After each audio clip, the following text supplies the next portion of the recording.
Well, how about that Photoshop of I think it's Neil Armstrong where he's standing on the moon, and it's like there's a shot of him looking down. It's like a selfie, and then there's the Earth in the background, and they proved that's a Photoshop already. I mean, they could just run it through shit, just basic shit, and you could see that it was cut in.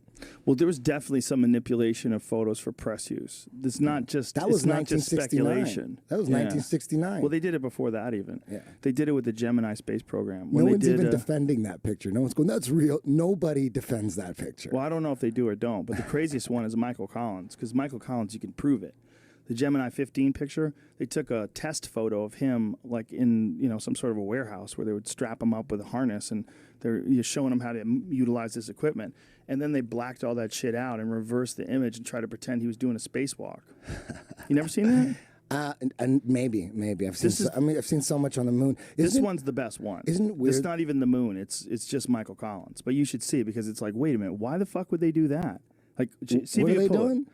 They took Explain a that photo. again. This is 100%.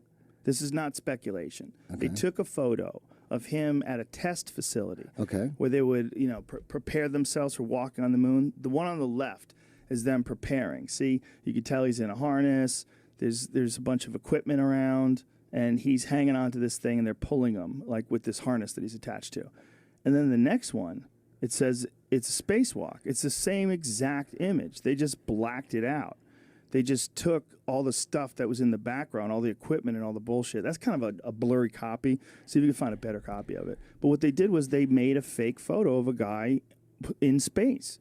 That photo's not real. That's a photo of him in the test suit, and they just reversed it and blacked out the background. They could get away with stuff like that back then, man. It wasn't. That's a better picture of it. There, you got to get a. That's a good representation. It's just what they did was they fake all that shit. What they did was unquestionably deceptive. So the question is, how much of that did they do? Oh, come on. Well, that's the question. The question is, it's even the most hardcore skeptics. Now, even the most hardcore skeptics, they're like, yeah, I'm on the fence about that moon thing. No one's really saying yes, we went to the moon. Now, even like Mick West will shut up about that. You think he will? I don't think you're right at all. I think he would definitely argue that we went to the moon. Well, he's getting paid for that, so he's got to. I mean, the dude backs up every official story. Yeah, but people do that not necessarily because they're getting paid. They do it because that's the mindset they're in. They're in this mindset, like we were talking about with someone else before the podcast started. Well, he has a website. He makes money on his website. That's what I'm talking about. There's very little money to be made off debunking things. It's not the motivation for doing it when you're a multimillionaire from video games. I mean, he made a shit ton of money from selling video games.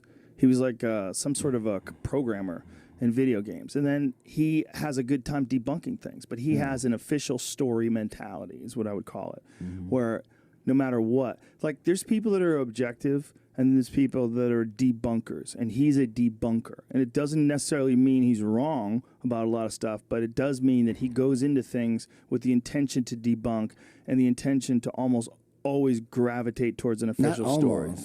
Yeah. Every single time. He believes Lee Harvey Oswald acted alone. Yeah, that's a goofy. Come on, man. That one's goofy. He believes Tower 7 collapsed at free fall speed because of fire.